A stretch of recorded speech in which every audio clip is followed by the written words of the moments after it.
Over 1,000 years ago, on the fields outside Dublin, a battle took place that would change the course of Irish history.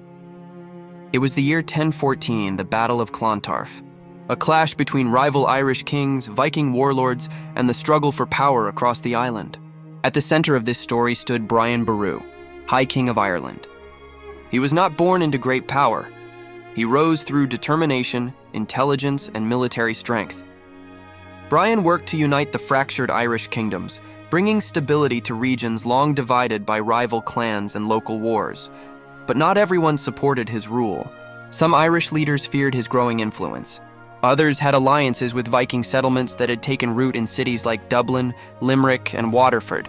These Vikings were not only raiders, many had built communities, traded goods, and lived among the Irish for generations. Yet old tensions remained, and political rivalries soon formed a powerful opposition. The leaders of Dublin and their Viking allies gathered forces to challenge Brian Boru's authority. Warriors from the Isle of Man, Scotland, and even distant Norse territories joined the coalition.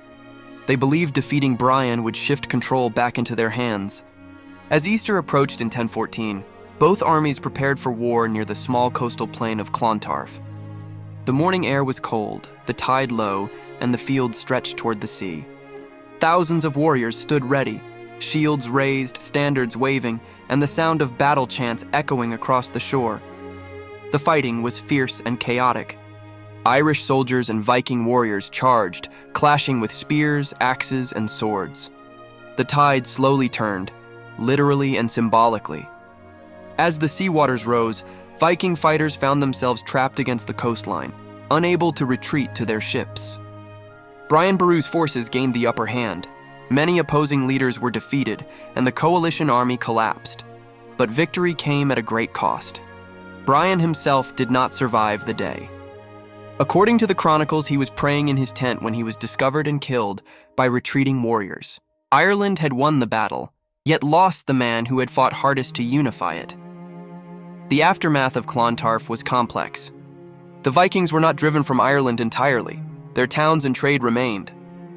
But their political power was weakened, and the era of Viking military dominance on the island came to an end. More importantly, Clontarf became a symbol, a story of identity, leadership, and resilience. Over the centuries, poets, historians, and storytellers debated its meaning. Was it a victory of Ireland over foreign rule, or a struggle between Irish kings for power? In truth, it was both, a reminder that history is rarely simple. Today, the Battle of Clontarf stands as one of the most remembered moments in medieval Ireland.